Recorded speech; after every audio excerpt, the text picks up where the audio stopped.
Hello, thanks for watching. My name is Paul Barna. I'm a violin instructor here with the Hamilton-Wentworth District School Board Strings program. My name is Anita Hiripisigetini. I am a violin teacher at the Hamilton-Wentworth District School Board Strings program. Hi, I'm Rosemary Hale. I'm a violin teacher with the Hamilton District School Board Strings program. I've been with them for 11 years. I studied violin and viola performance. I was at the Glenn Gould School of Music in Toronto, but prior to that I was part of the Young Artist Performance Academy, which was also at the RCM in Toronto, and I had participated in the exams growing up in local festivals and competitions, but largely my formal studying was done in Toronto.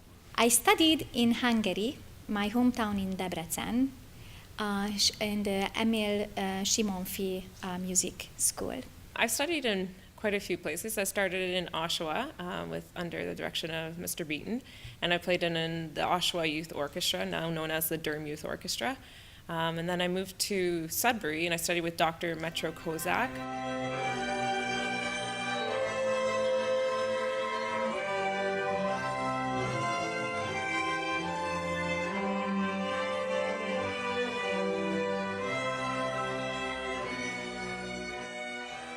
We're accepting applications now for those of you who are interested to join. I just want to tell you a little bit about the program.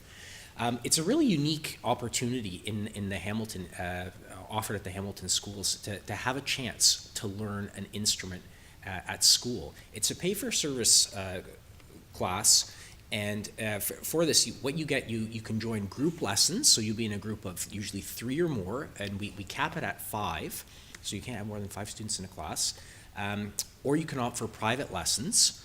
And for this, instructors like myself or Rosemary or Anita come into the school once a week, and you get 30-minute lessons, either one-on-one or in very, very small groups. And you go through posture, how to hold the instrument, reading music, learning all kinds of great skills and to develop and take with you. And you get an instrument included as well. Instruments alone, violins are notoriously expensive. While you're not getting a Strat or Guarneri, you are going to get an instrument on loan for the year as well, and that alone can cost several $100s. So what do you get for group lessons? Group lessons consist of students in groups of either 3 up until 5. We cap it at 5, so the class is nice and small, and it's still quite intimate. So what happens in group lessons? Sometimes students, they prefer to be in a group with their friends or their good buddies, and they start learning together, and it can be a great environment as opposed to those who want the one-on-one. We often play together, or we might separate a little bit and have little mini groups, like 2 and 2, working through different skills, different pieces. One of the joys of learning music is getting to do it in a group and learning what it's like to play in a small ensemble. And that's kind of what group lessons is about. So what do you get for private lessons? Private lessons is the one-on-one coaching, and a lot of music is based on private lessons and learning. You get that individualized one-on-one approach, that constant overwatch of posture, rhythm, individual music. It's for students who enjoy learning sometimes independently and have very kind of specific needs that they want addressed, and it's a great option. My favorite music memory, it happens, I would say, on a weekly basis. It's right after a student plays a piece and you see them smile. You kind of see them smirk at you, and you're just like, it's the best moment of the day.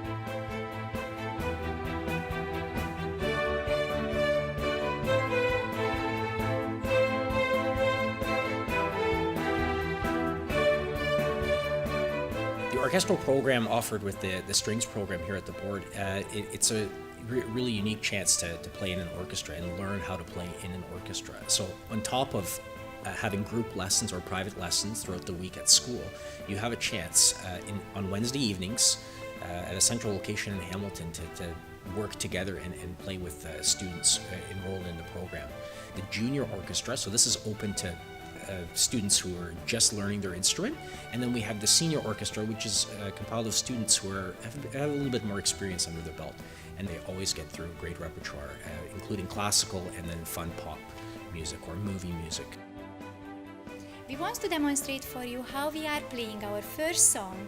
This is the Twinkle Twinkle Little Star. Please violin nicely. Did you see that? Turn the neck to the chin rest. After she's preparing her hand in the right posture, please be sure your big thumb is not pressing the violin neck. So if the student is able to move her big thumb on the violin neck like that way, be sure she is not pressing the violin neck. Imagine between the violin neck and your big thumb you have an egg. Can you imagine what's happening with the egg? If I am pressing so hard the egg will be broken and you will be so dirty. So please be careful for that.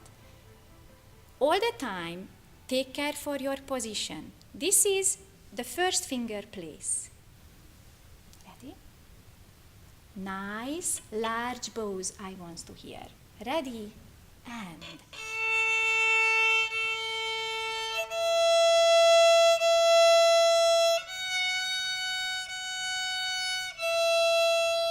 Thank you. Maybe this was the most difficult moment. How we are able to turn from A string to E string without any cracky sound. And ready? And now you have to focus. We are changing the position with our arm. Imagine inside the next coming notes. Third finger is coming right beside the C sharp. And half notes for 2 beats.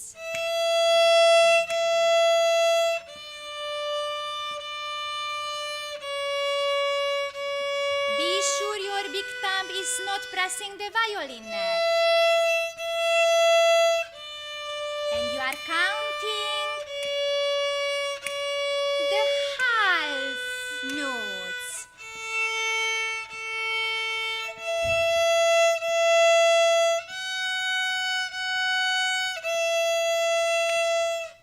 Prepare.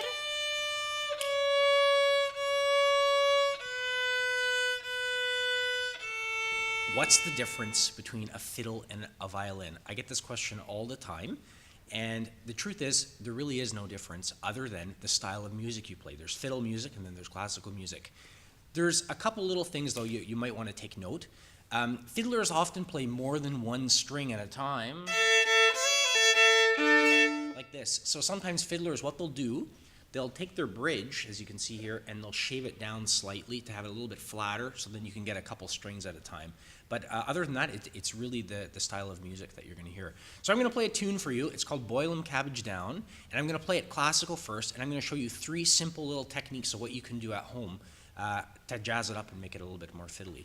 So this is the basic tune. This is kind of like eating just regular mashed potatoes.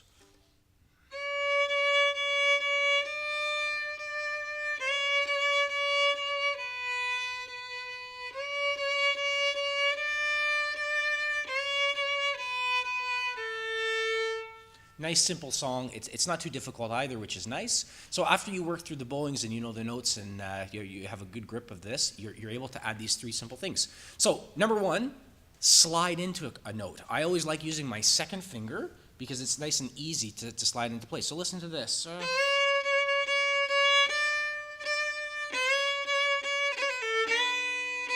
All I did was just slide into select notes. You pick the note. That's totally fine. Number 2. Add an open string, either above it or below it, and just use your ear to determine what sounds better.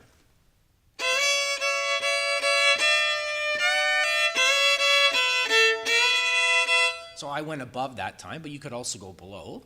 I also, if you listen carefully, added the slide. The last thing is add a bow shuffle, and it kind of looks like this. Long, short, short, long, short, short.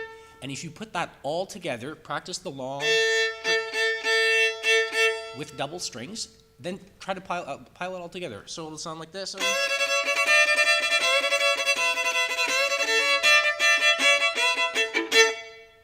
Thanks for watching.